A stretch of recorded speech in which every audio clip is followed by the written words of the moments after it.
game get the best of you. Go ahead, pick up the phone, got a question, boo. So much hate in the room, they possessing you. How the fuck could you make it out and never have it die? You should've been on your lesson. Damn, nigga, what's the deal? What we getting into? Acting like a bitch, but his wig in two. Whole city and his bitch fucking with it too. Wake up bro inside the bed in a really bad mood. Whole face going red, put a bitch on snooze. Don't be walking in my way, you ain't getting excuse. I don't give a fuck, hey, what you wanna do? Little Super Saiyan really cool. What's going on, everybody? My name is Rose, and welcome to Who is the Red Queen? And this is a Alice in Wonderland, like, spin-off kind of visual novel. I think this is like a little longer, a bit of a long game, so this might be multiple parts. So, if you guys want to see more of this... Oh wait, is music playing? Is the music copyright, though? I don't know if the music is copyright. I descended through a starry sky. My long blonde hair and red cape flew wildly as I looked to the ground below me with my blue eyes. My blue, very, very blue eyes. Falling, falling, falling. I was falling. Down this rabbit hole with no start nor end. I was falling. Where had I gone? Where could I go? As if I were forgetting something very important, I fell down, down, and down through a sparkling, shining darkness. Too bright to be dark, but too dark to be bright. I must have been chasing after someone. After something. Like a girl whose curiosity was piqued by a rabbit with a watch. I was falling. Falling, falling, down, down, down, again, again, again. This endless well seemed to lead everywhere, yet nowhere at once. Either the hole extended very deep, or I descended very slowly. Was I truly even going downward? Perhaps this was all a dream. A fever dream. Or in more words, a fantasy that would be as soon forgotten as it was had. I held just one certainty. I was Alice. Alice was me. Now then, just how long was I supposed to keep falling? The air brushed past my fingers, my cloak ruffling upward. A quiet humming breeze caressed my cheek. As if I could hear someone's voice, a pleasant voice, a woman's voice. I strained my ears for whispers in the wind. Alice, what a time for madness. Without a bit of fear or vertigo, should you not have focused on topics more pressing? Like the darkness of the light, or how you couldn't awaken from this dream? But even now, you were just falling, falling, falling. What does it matter? Okay, this is interesting. With a thump thump, I came upon soft grass and the fall was over. Not a bit hurt. I forced myself to my feet. But up above my head, the firmament whence I fell had not a tear in its blue canvas. Down about my eyes, only unfamiliar surrounded me. I started on an exploratory stroll. What the fuck are you? Soon, I stumbled upon a rabbit who looked like a girl, or a girl who looked like a rabbit. Perhaps the correct answer was that she was both a girl and a rabbit. Yeah, probably. She had white hair and floppy rabbit ears, pale skin, and purple eyes. Her hair was tied into two low ponytails by white ribbons. A clock pin adorning her with bangs. Her bangs, Jesus. She wore gloves, an oversized blue coat with golden accents, and a red vest over a dress shirt tied with black ribbon. She also had khaki pants tucked into boots. I'm assuming this is like the rabbit from, you know, normal Alice in Wonderland, except they're a waifu. She looked quite scared as she stood in the forest clearing. She was even holding her hands to her chest. Not lingering much longer on the species of the rabbit before me, I called out to her. Excuse me. Calling out to her caused her to jump. Where was this place? Why was I here? How could I leave to return home? I thought of what to ask her, but she recognized me as soon as I spoke, so my questions were lost in my mouth unasked. She looked to me with troubled eyes. Alice? White Rabbit? Have you seen Her Majesty? Do you know where she's gone? Where could she go? Her Majesty, the Red Queen. She must be taking a vacation of sorts. I only wish that she could have left this little rabbit a note. I'm in a bit of a panic, you see. The land can't run without its queen. She then took on a distracted look. Please let me know if you catch sight of her. I nodded. Who this Red Queen was, I had not a clue, but a tingling deja vu. But my acceptance of the request let the White Rabbit breathe out a sigh of relief. Just as I prepared to pose my own questions, she straightened her back in surprise. I'm afraid I have to go. I'm going to be late. Come back, please, no. The White Rabbit dashed off. I wanted to ask some questions. Never mind that. Follow her, Alice. I'm talking to myself. Although I chased after her with only a moment's pause, when I turned to count a corner, she was nowhere to be seen. There was only a forest path before me. Very odd. I found myself in a garden meticulously kept. There was a large white gazebo in the center with a table and chairs for tea. Tailing the rabbit, I barely dashed a few paces. I hadn't realized such a place was so close by. Rather, I hadn't realized I had run this far. A conjecture tickled my mind that this world I fell into was a magical place. One with paths that pointed to one way, but twisted to another. Man, all these big words are like, really fucking with me. What an explanation. Much more far-fetched than me just not knowing where I was running. I took a moment to catch my breath. Glancing around, I began my walk about the garden. Flowers and greenery all around, but not a person in sight. This place was beautiful. I wanted to meet the person who made it. Not quite a gardening person myself, I still appreciated a pretty place and felt a swelling excitement to explore what sights could be seen. A reminder of reality then dampened my joyful curiosity. I wanted some answers, a way out and back home. As pleasant as dreams were, one had to be able to awaken from them before they turned into nightmares. Whether this was a dream or reality had still yet to be seen. Step, step, I walked around. Hop, hop. I peered over the bushes. Soon enough, I discovered the heart of the garden where one might sit for tea. Oh, you look nice. She looks like Amelia. Are you gonna give me some tea?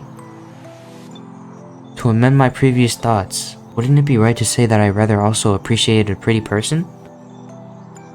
Her hair was long and reached to her shoulders, her skin pale and her eyes a light purple. She was also adorned with a regal blue and white dress that was so long it hid her feet. Her expression was quite distant and calm. I noticed bandages wrapped upon her right hand, which was gently clasped over her left in front of her. Frivolous thoughts flew from my mind as our eyes met. Her gaze seemed to beckon me over, so over I went to speak with her. She opened her mouth to speak. Are you enjoying the garden? The garden is beautiful. The gardener will be happy to hear that from you. However, if you have come here now, you should be searching for something. So this is the White Queen? White Queen looks nice. We should first introduce ourselves. She gave me a sad smile. I am the White Queen. Just like with the rabbit, for reasons unclear to me, I already knew who she was.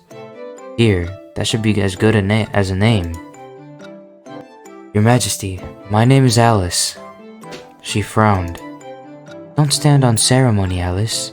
I am not someone you need to speak with particularly respectful. Welcome to my garden in Wonderland.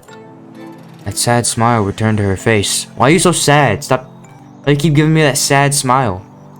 She keeps giving me a sad smile. Stop it. Wonderland. I tasted the word on my tongue. That's odd. That's a weird way to describe that. I can't remember why or how I'm here. Not this garden, but Wonderland. Once again, she frowned. Stop frowning! What am I saying something wrong? I was falling, and I couldn't remember why I was falling. I was simply falling, until I fell no more. I'm sure I've forgotten something very important. That pained smile returned. Is there something you want to tell me? You needn't force yourself to remember. Some things are better left forgotten. Perhaps it was fated for you to come here. Perhaps something is missing that you must find. This world must appear like a place of dreams. You should find the Red Queen. The missing queen whom the White Rabbit mentioned was the Red Queen. Then came a troubled look. I waited for the White Queen to continue. She hesitated to speak of the Red Queen as if the elusive royal would appear like a ghost behind her as she spoke. I tried to imagine what sort of person the Red Queen was. She will let you return to your own reality. When you meet her, you should be able to find all the answers you are seeking for. As for where she is, that is for you to discover. Do you dislike her? At first, she pursed her lips as if troubled again. Then came that same somber smile. You just always sad, huh? That's a difficult question, Alice. So she's like that. I'll let you judge her yourself. You might learn something new about yourself. Shall I head off to find her now? Her face lit up a bit. Why not stay for some tea? Of course, I'd love to. But it's not quite afternoon tea time yet. Yeah, it's like morning tea time. I don't fucking know. A later time then. Certainly to have tea outside of tea time wouldn't do. Of course, yes. That's like a cardinal sin. To have tea time outside of actual tea time. That's just... who would do that? A softened smile.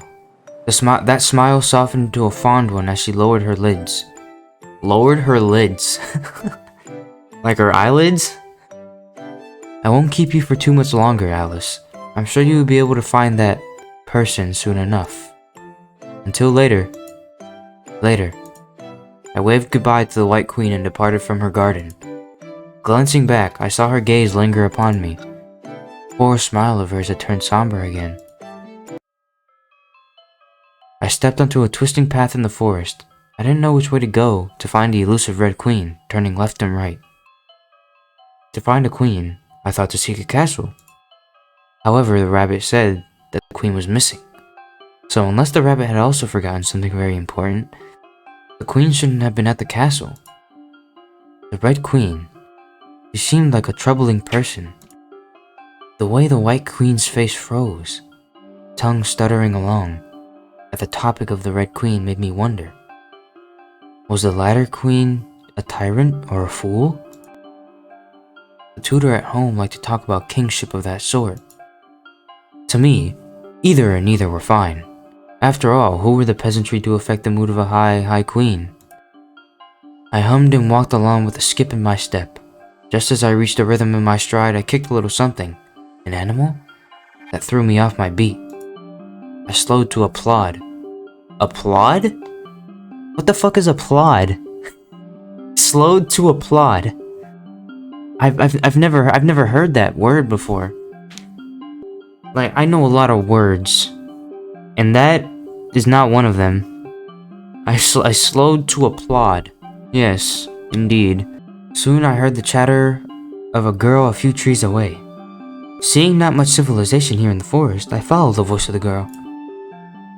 Although she was chatting, I heard her voice alone. I passed by a few bushes and soon enough found a tea party in the middle of nowhere. At a table set before a tree sat the girl. Fucking female Mad Hatter. It's wild.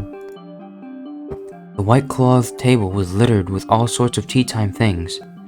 From a tower with cookies and cupcakes, a rubber duck and a cake with knives in it, the pitcher with dozens of tea tags and stacks of dishes. In the center, there even laid a green vase with a dead, plucked apart red rose beside it. Some petals sat in the water. The girl had long pink hair with uneven side bangs, pale skin, first eye red and a second yellow. A smile was on her features that contrasted with her eye bag. She hasn't slept in days. Her outfit was just as chaotic as the table.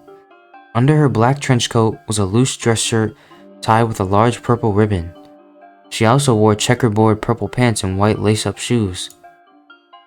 On her gloved hands sat 2 hand puppets, a white hare with a yellow straw hat and a red bow tie, and a gray dormouse with a little pink flower perched by her ear. But most glaring of all was her large black top hat, wrapped haphazardly in purple ribbons with a piece of paper taped to it. "Hello there, Alice. What did you come here for?" Her chatter ceased. Her mismatched eyes pierced through me in its place.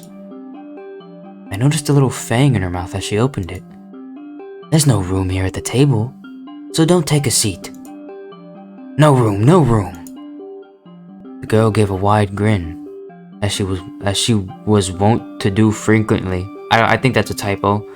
As she was wont to do frequently. Yeah, that's definitely a typo. In fact, it was rare the smile was wiped off her face. She moved the puppets on her hand, a sleepy mouse and a mad hare. Looking right to left, I could barely see the ends of the table, set for tea. One person in such a large space? Conversely, she almost seemed lonely. "There's plenty of room, Hatter." Her smile shrunk a bit. To make my point, I took a seat in a large armchair from across the Hatter. The chair stunk of flowers as if to clear the way, the shadow of an unpleasant previous sitter. Oh geez, he's gonna fuck us up now. She's gonna fuck us up now. She's gonna beat her ass because we sat down. I sank back into it comfortably. Don't get comfortable. Then I kept sinking before I jolted back up with a shallow gasp. I told you, the fucking... those fucking chairs send you to the fucking shadow realm. 3 is plenty of crowd. It's rude of you to say, Alice. Not very civil of you to sit down without being invited either. She granted me a cheeky grin and a wink. Don't wink at me. But whatever. Let's just treat you as our extra guest for tomorrow. Not today? Aren't they the same? Yesterday, today, tomorrow. Every day is never a day different. But since I'd rather not deal with it today, we just treat it as for tomorrow. Dormouse and Watch don't mind. You mentioned 3, but I only see 1. She wiggled the puppets on her hands as if to explain everything. 1 was herself, 2 was the first puppet, 3 was the second puppet. I'm scared Alice might be blind. Her mad smile became a mad grin once more. That's a side effect of being Alice. Don't worry. It's just a side effect of being Alice. What are you trying to say? What the fuck did you just say to me? Why don't you say that to my fucking face? She sneered. The pitch of her voice warped. Don't mind their comments. She is Dormouse and he Watch Hare. She paused as if waiting for me to greet the animal puppets. I waited. She waited. Her smile did not falter. In fact, it only widened in anticipation. The silence of the conversation bored me, so I relented to the Mad Hatter's wordless request. I was their guest for tomorrow, so a polite guest I decided to be. Well, hello there. Her smile became ordinary again. I was so scared she was deaf as well. Hello there, Alice. It seemed whenever she made the puppets talk, she often took on a more neutral expression and kept her mouth closed like a ventriloquist. Between the puppets, I much preferred the Dormouse. If a puppet could fall asleep, she looked as if she was about to do so. I felt some pity as that meant the Watch Hare would speak more. What were we talking about before? A riddle? Maybe it was this one. Why is a raven like a writing desk? Do you have an answer to that riddle? You're no fun, Alice. Relax and have some wine. There is no wine. You were invited for tea tomorrow, Alice. It's the obligation of the host to offer a guest a drink at tea time. Maybe she was an alcoholic. Yep, Mad Hatter's an alcoholic, a raging alcoholic.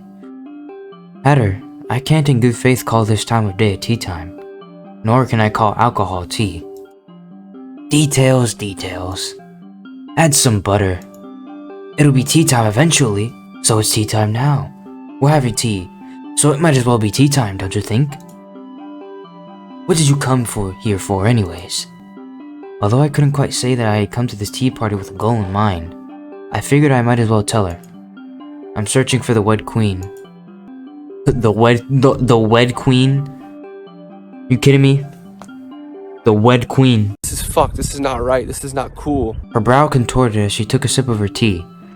Puppet sat down for her for just that moment. Dumping the tea away and rinsing the cup, she poured herself another drink. Her mismatched eyes narrowed. Oh, her. The Hatter placed her lips up to the rim of her teacup and stared at me.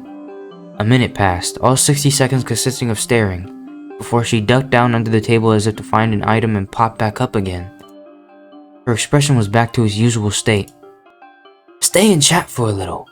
I'll help you with a little something regarding Her Majesty. The Hatter poured me a cup of tea and slid over a plate of sandwiches. The Hatter's smile became wide. The plate hurtled toward me, forcing me to hurriedly grab it lest sandwiches spilled all over my lap. Luckily, the cup of tea arrived much more calmly. I took a taste, finding Earl Grey. Is it tomorrow already? At the very least, it wasn't time for afternoon tea. If I knew I would have tea now, I would have stayed a little longer to have some with the White Queen as well. It was not that people couldn't have tea outside of afternoon tea, but it was a principle of things. Exactly, it's a cardinal sin. You cannot have tea if it's not tea time. If people drank tea any time of day, they would drink it all day. Exactly. That's why we have set rules for these kinds of things. I sipped some more, enjoying the citrusy flavor of this black tea. Today is tomorrow for yesterday, don't you think? What? Unless she doesn't think. That would have been rude of you to ask. She's just normal. Orthogano? I'm certainly sitting up quite straight. But regarding the Queen, do you have some news about her? I'd say I have some business with her instead. Something to do with meat and flesh and all the other red things that a Red Queen might have to do with. Aren't you a Hatter? She grinned widely. Yes? Not a butcher. Unless your meat is made out of hat. While talking about all things unappetizing, I took a bite of a sandwich filled with an ambiguous color. A milky sweetness melted in my mouth. I tasted some sort of fruit inside. Maybe it was mango or kiwi or strawberry.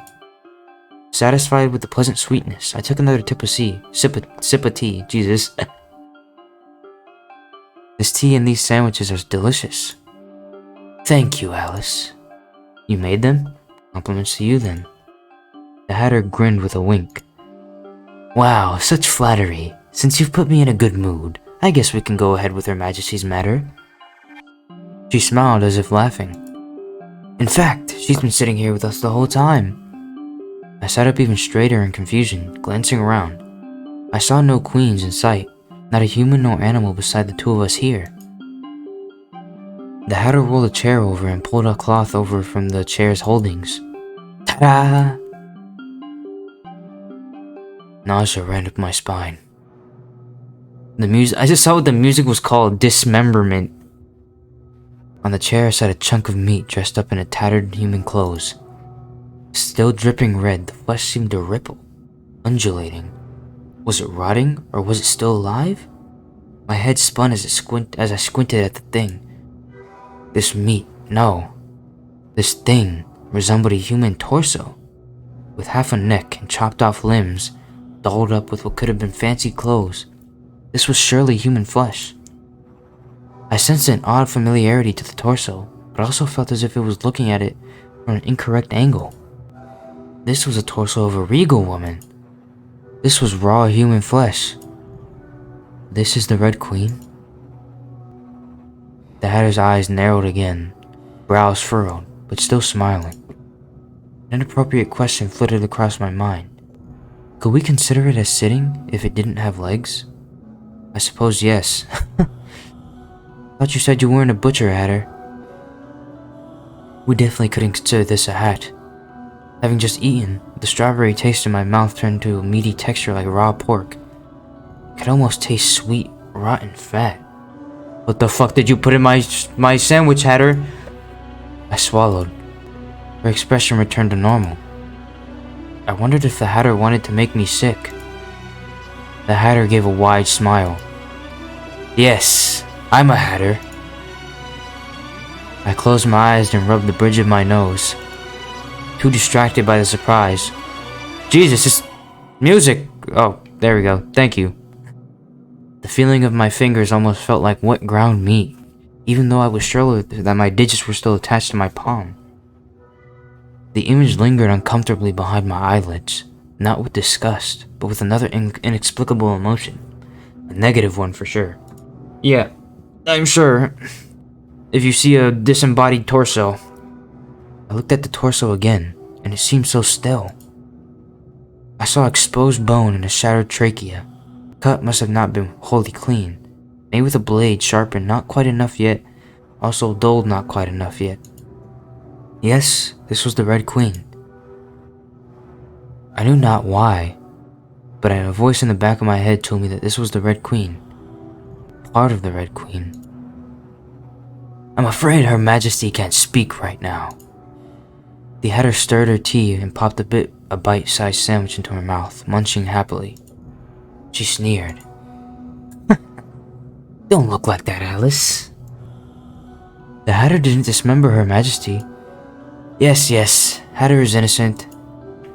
Since only the Hatter spoke up in defense of herself, I wasn't particularly inclined to believe her. But whether or not she did kill the Red Queen, the end result sat before me. What should I do now?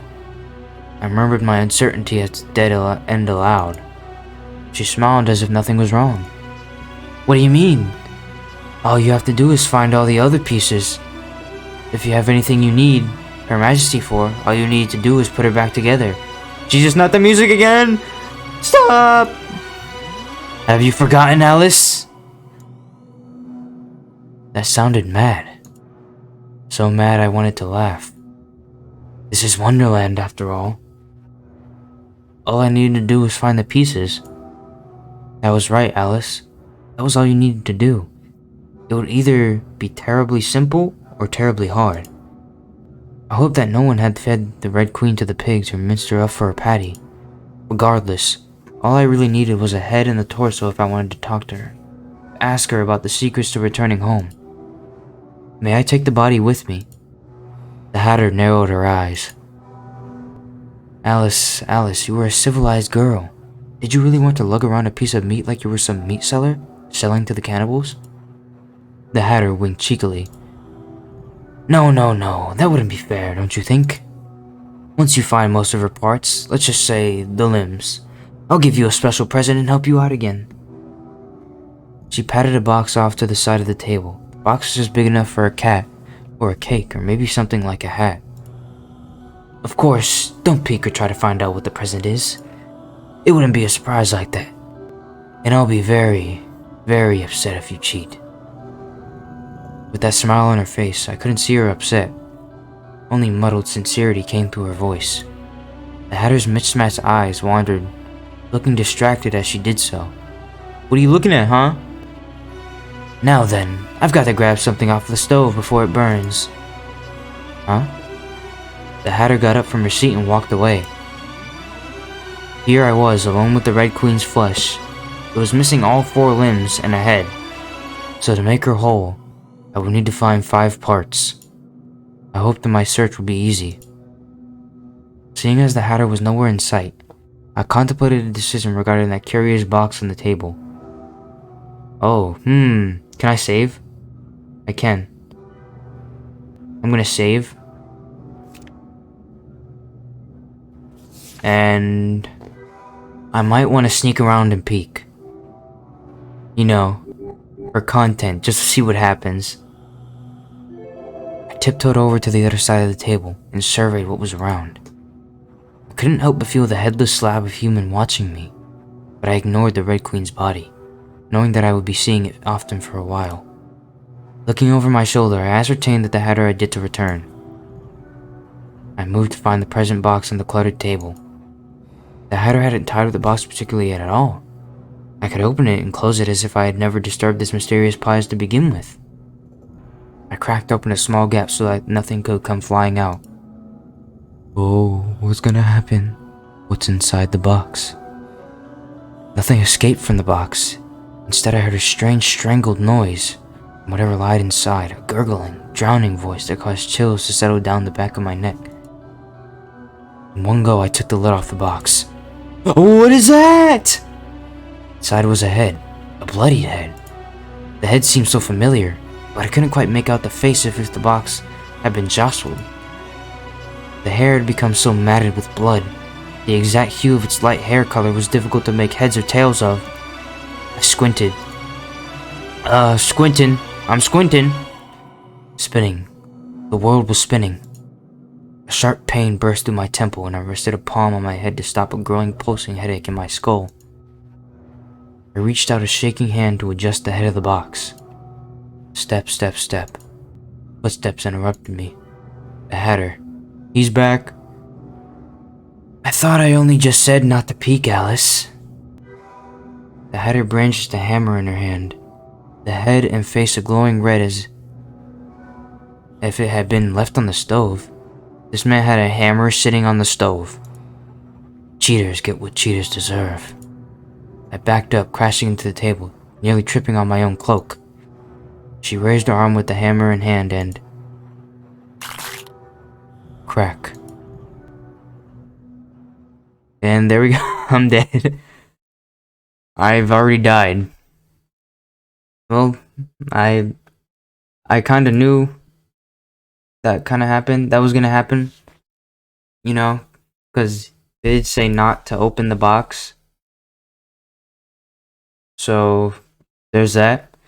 But, we're gonna end it here for now, I guess. This is interesting. I like this. I think this is really good. If you guys want more of the Red Queen, of who is the Red Queen, then make sure to hit that like button and subscribe. And I'll see you guys in the next video. Peace. 生きるもうこれでもいいんだって my girl これでいい